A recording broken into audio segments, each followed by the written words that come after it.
Welcome to the Preserving Family Podcast. The purpose of this podcast is to equip you to gain insight, information, and inspiration to help you protect, teach, and guide your family during these turbulent times. Our goal is to provide tools and resources to help you strengthen and preserve your own marriages and families. Now here are your hosts, Dr. Mark and Janie Ogletree.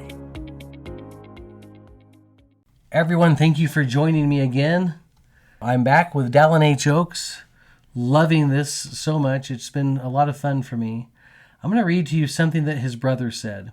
He said, people think of Dallin as stern because that's his demeanor over the pulpit, but that's not how he is at all.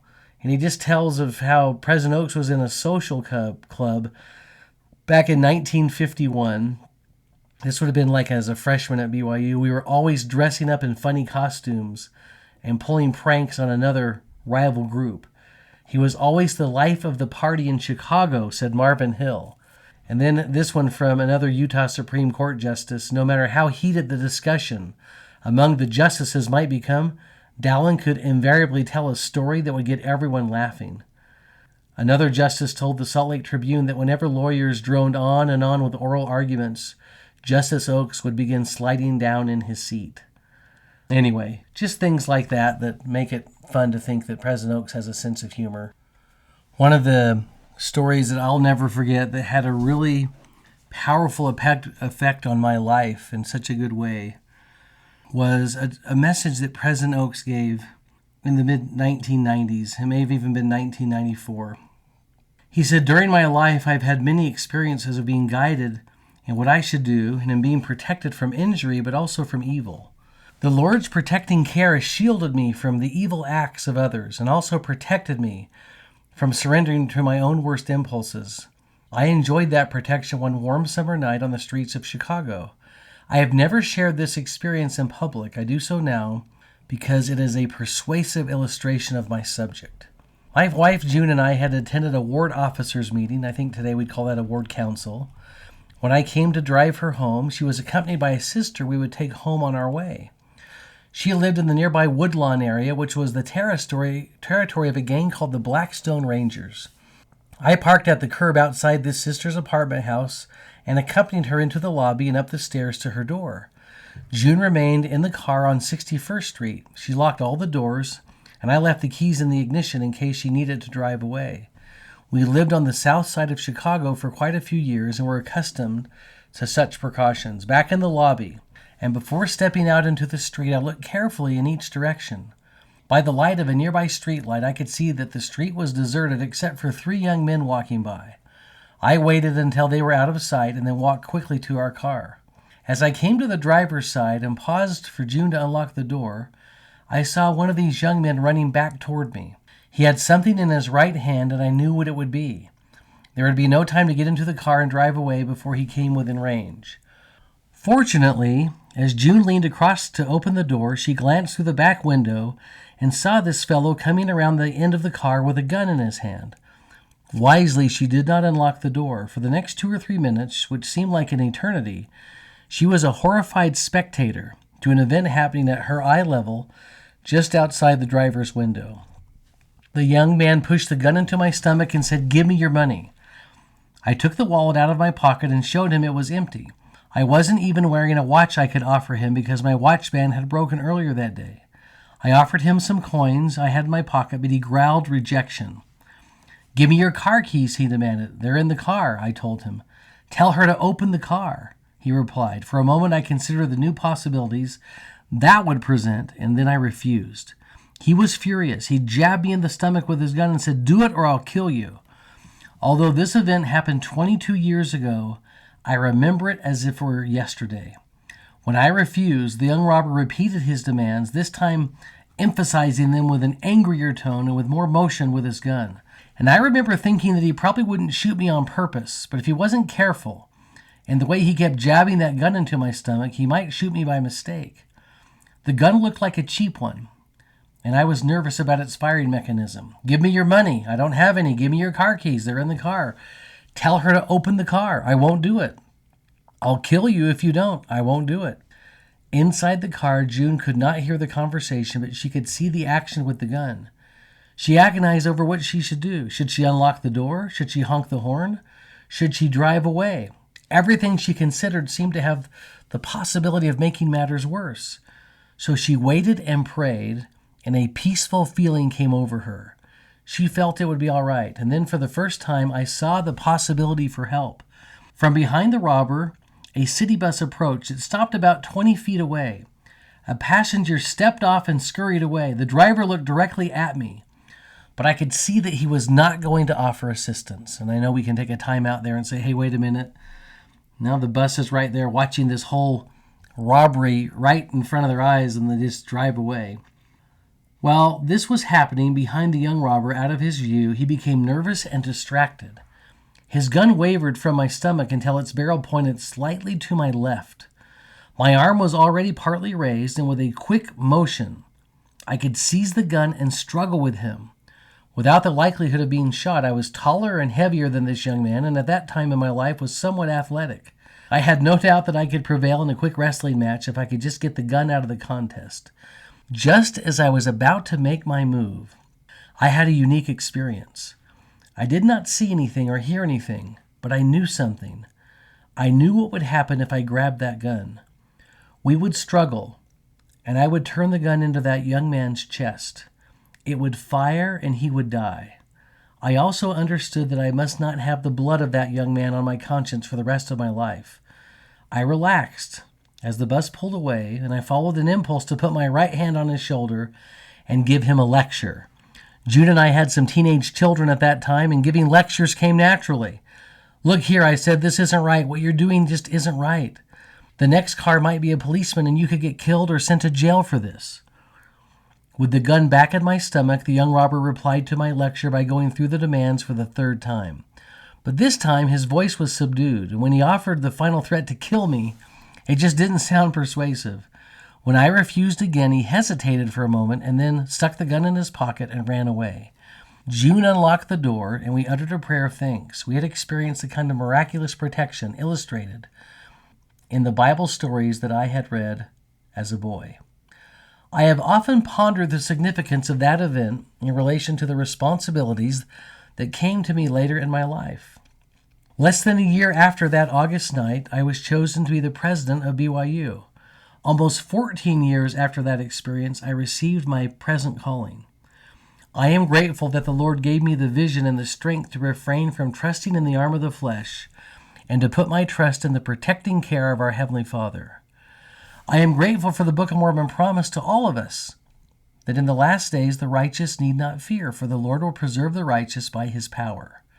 And I am grateful for the protection promised to those who have kept their covenants and qualified for the blessings promised in sacred places.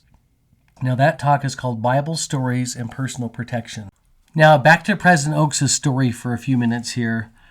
How many of you, and I think we all can say yes to this, but how many of us have planned our lives out to some degree, and we kind of at least have a ballpark idea of where we're going in our life and what's going to happen and when we're going to do this and that and that. And President Oaks is a planner. I mean, he did the same thing, and so he had planned his life out. And when he became a Utah Supreme Court justice, his plan was to serve for 2 terms on the Utah Supreme Court. He was 48 years old at the time. So he would serve 2 10-year terms for a total of 20 years. Then he would be 69 years of age. And at the age of 69, he and his wife June would go on a mission. Sounds great, right? Let's do it. Let's go. Well, that's not what happened. Remember, 1980 is when he started that position on the Utah Supreme Court. By 1984, in April, President Oaks was called to the Quorum of the 12 Apostles. Now, I remember this so vividly because I was a missionary at the time, and I think LeGrand Richards died in 1983, and then Marky Peterson died in 1984, both in January. And for a big part of my mission, we never had a full quorum of 12 apostles. And that last part of my mission, from January to April, we had 10 apostles. President Kimball was sickly, and his counselors were sickly, and there just wasn't much movement going on there. And then a lot of you know the story that Sherry Dew tells, that President Hinckley, who was the third counselor in the first presidency at the time, gave instructions to President Kimball's nursing staff that if he ever became coherent and alert and awake, call him immediately. And on the Wednesday before the April conference, President Hinckley got a phone call at 2:30 in the morning. President Kimball's awake and alert. You may want to get over here. He wants to talk about the apostles. President Hinckley goes over there. President Kimball essentially arises from his sickbed and says, call Nelson and Oakes in that order. And that's exactly what they go and do. President Oakes is actually in Tucson, Arizona at the time. He is at a Mexican restaurant when the church operator calls on a Friday evening. They call the Oakes home. Young Dallin Oakes explains that my dad's not here. Do you know where he is? Well, he's in Tucson, Arizona. Do you know what hotel? No, I have no idea. So that switchboard operator calls the University of Arizona Law Library. A student answers the phone. Have you seen Dallin Oakes? Yeah, we have. He's here. By the way, President Oakes was there to run a moot court case, and he was in charge of it. And anyway, yeah, he's not here. Do you know where he is? Well, yeah, he was with a group, and they all went to go eat some Mexican food somewhere. Now, you think about that for a minute. How many Mexican restaurants are in Tucson, Arizona? Don't know how the church switchboard operator does it, but they finally located President Oakes. President Hinckley gets on the phone and asks President Oakes if he's going to be in a private place pretty soon. President Oakes explains that he'll be heading to his hotel here in a few minutes. And President Hinckley said, when you get to your hotel, give me a call. And over the phone, President Hinckley asked the question, could you serve in any position if you were called? And President Oakes said, yes, I could. And then he issues the call to him to be a member of the Quorum of the 12 Apostles. And once again, this was just so out of the ordinary. Two men, President Russell M. Nelson and Dallin H. Oakes, called to be apostles, not really general authorities at the time. I'm not sure if President Nelson was a regional representative at that time or if he had been released, but President Oakes certainly wasn't. And wow, how powerful have those callings proved to be of those two men. Now, President Oakes said this, that even though he's been in the stake presidency, he's never been a bishop, he has never been a mission president or a temple president or any kind of general authority like a member of the 70, and nor did he have the experience of teaching like in the church educational system. And so he felt very inadequate being called to be an apostle, having not served in any of those positions. So the first thing that happens on President Oakes' 20-year plan, the first thing that disrupts that is he gets called to be an apostle 4 years later. He wasn't planning on that. And then in 1998, June Oakes passes away. She dies of cancer. And of course, the Oakes weren't planning on that either. President Oakes said this in Life's Lessons Learned. As I look back on my personal healing from June's death, I believe there were three major memories of which I relied for comfort. I sometimes refer to these memories as my three-legged stool. First was my absolute faith in the reality of the resurrection. And by the way, when an apostle says, my absolute faith in the reality of the resurrection, I think we need to pay close attention to that. Apostles testify of the resurrected Christ. Second was my memory that although I had not been a perfect husband and wished I had done many things better, I had never betrayed June's trust or violated our marriage covenants. And third was my memory of caring for her personally during her last illness, doing all that she requested that was within my power. We were blessed that she was able to fight her battle with cancer at home, except for one day in the hospital, surrounded by her loved ones. Now, it was a short time later, maybe a couple years later, that Dallin Oakes meets Kristen McMain. And that has turned out to be such an incredible, beautiful, powerful relationship, he and Kristen together. This is from Don Searle. It's a biography about President Oakes in the Ensign in June of 1984. It says he is always reading, President Oakes. He reads 3 or 4 newspapers a day from Washington, Salt Lake, Provo, along with church magazines, an assortment of legal journals, and a wide variety of other books or periodicals. And there is a pattern to his reading. He tackles technical things in the morning when he is fresher. He saves lighter things for later. But reading is always close at hand. In fact, if he thinks he's going to be waiting at a stoplight, he'll pick up something to read. He's always has something that he's reading, that's for sure. And I love that he does that. And then another kind of cool insight from a biography in the Ensign years ago. He does find time to involve himself in other affairs. He says, President Oaks said, time is a stewardship, and my goal is simply not to waste any time. This involves using a telephone sometimes rather than calling a meeting together. And if a meeting is necessary, he makes it a short one. And he always carries things to read with him. And since warm water stimulates my mind, I love this, he saves projects to think about in the tub. So even in the bathtub, he's reading. Driving is another place for thinking and dictating notes. Watching television is also a time to read the paper. On the principle that a horse runs faster on the way back home, he does his work first, knowing that there will always be energy to play. I love this from that same Don Searle article from 1984. Gracious yet candid, not extroverted, but definitely enthusiastic. Once a visitor recalled he had been hosting a group of visitors, President Oaks, during a lull. The conversation turned to another kind of educational experience. In response to a comment, the university president remarked that he had never received any training in developing a positive mental attitude. And then a visitor says, don't, please don't, for heaven's sakes, don't. If you had any more of a positive mental attitude, you'd be unbearable. But once again, there's a theme. Our apostles and prophets are optimistic. They are hopeful. They see the good. And they are so wonderful to be around. Years ago, I had the opportunity to interview Dallin Dixon Oaks, President Oaks' son Dallin. A really wonderful man, remarkable family, great members of our stake before our stake divided a few months ago. I just asked the question, what are some things about your dad that would be cool to know that most people don't know? He said, my dad is very task-oriented and can multitask with ease. He's also very personal and warm as well. But he said, my dad would often take work and reading materials on vacation, and he would stay continuously busy. And as the president of BYU, he would work from 6:30 a.m. to 6 p.m. He would eat dinner with the family and spend some time with the family. And then when things slowed down for the evening, he would go into his little office at home, like I said a little while ago, and work until midnight. He always worked in his office every Saturday until about noon. Dallin also related this to me.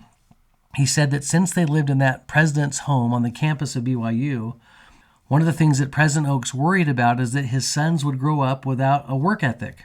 After all, President Oaks had this incredible work ethic, but what about his sons who are now growing up on the BYU campus where there's maintenance people to mow lawns and take care of the home and all those things? And so President Oaks bought a place up in Spanish Fort Canyon where they had built a home and where the boys could work. And they'd cut down trees, they'd do odd jobs. Often President Oaks would take his briefcase. He'd get the boys chopping on some logs or whatever, then he'd take his briefcase and go into the house and he'd keep working for a few more hours. Dallin remembers that wherever their dad traveled, he would always take his family with him. He said his favorite memories of a child were all the BYU sporting events that they attended as a family. And he says, well, I remember going to Hawaii as a family. He said that his dad, and some people may know this, they may not, but he was on the short list as a United States Supreme Court Justice for several different United States presidents, Ford, Carter, and Reagan. He was considered at one time to be the director of the FBI. Dallin called his dad the Forrest Gump of the church because he was just always in the hot spots. He said he was present and testified at the Robert Bjork hearings that made national news. He was in Washington, D.C. when the Watergate scandal broke. He recommended Leon Jaworski to be the lead prosecutor. He was in Berlin when the wall came tumbling down.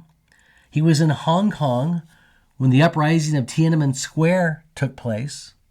He consulted with, in those days, the Soviet Union as they rewrote their constitution. He clerked for Earl Warren of the Utah Supreme Court. He knew Mr. Rogers personally. And I thought that was kind of a cool thing that, what you'll read about in Turley's book on President Oaks is that he was actually considered to be the president of PBS. And that process went all the way to the very end. And just at the end of the road, what it came down to is that Dallin H was a member of the Church of Jesus Christ of Latter-day Saints, and PBS just was not ready for an LDS president to run their organization. Well, one of the things Dallin told me that I thought was really interesting, he said there were 2 military units in Provo back in 1950. And one of those units went to Korea for the war and one did not. The old courthouse in Provo had 2 staircases. One was on the right side and the other was on the left. Elder Oaks chose to register for the draft by going up one side of that staircase. Now the right or the left, I don't know, but he went up one of those staircases to register for the draft. All who went up the other staircase were called up to Korea. And that's just how they did it on that particular day or in that time. If whoever went up the right or left staircase that day, all who went up that particular staircase would be sent to Korea. Elder Oaks went up the other staircase. He said if he would have went up that other staircase, he said his life may have turned out very, very differently. And aren't we glad that he chose the staircase he chose? He was always led by the Spirit. One of the things I've loved so much about President Oaks is that he has tried to live his life by the Spirit. He shares this experience that one of my first experiences in being restrained by the Spirit came soon after I was called as a counselor in a stake presidency in Chicago. In one of our first stake presidency meetings, our stake president made a proposal that our new stake center be built in a particular location. I immediately saw 4 or 5 good reasons why that was the wrong location. When asked for my counsel, I opposed the proposal, giving each of those reasons. The stake president wisely proposed that each of us consider the matter prayerfully for a week, and we'll discuss it further in our next meeting. Almost perfunctorily, I prayed about the subject and immediately received a strong impression that I was wrong, and that I was standing in the way of the Lord's will, and that I should remove myself from opposition to it. Needless to say, I was restrained and promptly gave my approval to the proposed construction. Incidentally, the wisdom of constructing the stake center at that location was soon evident, even to me, and my reasons to the contrary turned out to be short-sighted, and I was soon grateful to have been restrained from relying on those very things. On another occasion, he said, I picked up a pen at my office at BYU to sign a paper that had been prepared for my signature, something I did at least a dozen times every day. That document committed the university to a particular course of action that we had decided to follow. All the staff work had been done and all appeared to be in order. But as I went to sign the document, I was filled with such negative thoughts and forebodings that I put it to one side and asked for the entire matter to be reviewed again. It was, and within a few days, additional facts came to light which showed that the proposed course of action would have caused the university serious problems in the future. Well, there are many experiences like that President Oaks has shared. President Oaks shared another experience I'd love to share with you. You know, we've quoted for generations now, the great story of President Harold B. Lee that he told at BYU years and years ago. It was 1952 that he told the story, and it was just the story of him working on the farm with his father. Over the fence from our place were some tumble-down sheds that would attract a curious boy, and I was adventurous. I started to climb through the fence, and I heard a voice as clearly as you are hearing mine, calling me by name and saying, Harold, don't go over there. I turned to look at my father to see if he were talking to me, but he was way up on the other end of the field. There was no person in sight, and I realized then as a child that there were persons beyond my sight, for I definitely had heard a voice. Well, anyway, that's the Harold B. Lee story, but now that President Oaks is a prophet, maybe we can tell another story to our children about following the impressions. And here's President Oaks' story. He said, following an impression saved my life in the mountains 10 miles from here. I had been hunting deer just this time of year about 25 years ago. It was in the late afternoon, and I shot a large buck. I cleaned the animal and secured the carcass where it would be preserved until I returned to carry it out with helpers the next day. By this time it was dark, and I was alone, and I was still high up in the mountains several miles from the nearest road. Though I had never been on this particular mountainside, I was not lost. I knew the general location, and I knew that all I had to do was keep walking down, and eventually this would lead me to a familiar road. The problem was the pitch darkness and the moonless night. I chose a gully and started to feel my way down through the brush and deadfall. It was slow going, and so I was relieved when the gully flattened out to a sandy bottom beneath my feet. I picked up my pace for about 10 steps and suddenly felt a strong impression to stop, and I did. Reaching down, I took a rock and tossed it out into the darkness ahead of me. I heard no sound for a few seconds, and then there was a clatter on the rocks a long distance away. I knew immediately that I was standing on the lip of a sheer drop-off cliff. I retraced my steps and eventually got down the mountain by another gully. I phoned my worried family close to midnight, just before they called for a search party. The next day I revisited that spot in daylight and saw my tracks, which stopped just 2 or 3 feet from a drop-off of 50 feet. I was glad that I had heard and heeded that warning. Where did that warning lead? It saved my life, he said. I am also impressed that this person who was potentially a Supreme Court justice for the United States knew how to hunt down a deer, pull the trigger, kill that deer, and clean it out, and then go get it the next day. President Oaks is one of the most interesting men in the world, for sure. The last story is a very personal one, although it's not personal to me. It's personal in that the person that shared this story was very meaningful to them because it's a story about their brother. When this good brother shared this story with me, I said, this story is so powerful. You've got to let me use it at BYU. And he said, well, it's my brother's story. Let me ask my brother. And if he gives us permission, you can use it. And by the next day, the brother said, sure, if this will help anyone, by all means, use it. So here's the story that I'm going to bank on that probably none of you have ever heard ever. A man that we'll call Kevin in our story served a mission. He married in the temple and had 4 beautiful children. While listening to President Gordon B. Hinckley give a talk in General Conference, he decided it was time to resolve some things in his life. And so with tremendous humility and courage, he went to his bishop and confessed that he had acted out on his same-gender attraction and had actually been unfaithful to his wife for many years. As a result, he lost his membership in the church, he lost his marriage, and he experienced tremendous pain and suffering. During this time, out of the blue one day, he received a phone call from then Elder Dallin H. Oaks, now President Oaks, the next president of the church. President Oaks called to say that he was aware of my brother and that he was just reaching out to offer love and support. To this day, my brother has no idea how President Oaks became aware of him. And for over more than a decade, President Oaks has emailed my brother, called him, texted him, and stayed connected with him. As new materials were prepared on topics like with LGBTQ and other things like that, President Oaks would often call or write to ask my brother to review the materials and the website and offer suggestions on how these items could be improved to help those with same-gender attraction. President Oaks never judged my brother, never tried to change him, or did anything other than offer love and support. This personal ministering from an apostle to my brother has been deeply touching and brings to mind the Savior's admonition to love the one. I know that my brother is not the only one who receives this kind of personal ministering from the apostles. Thousands of members and non-members receive such ministering without any media or headlines. Truly the brethren are ministering throughout the world, and though they rightfully denounce sin, they do not denounce sinners. My brother lives in a faraway state, and though his life is challenging on many levels, he's back in the church. And President Oaks continues to stay in touch with him. My brother received the following text recently from President Oaks. I was just walking by the Manila, Philippines temple, and your name came into my mind. Thinking about you and hoping that you're doing well. Love, Dallin.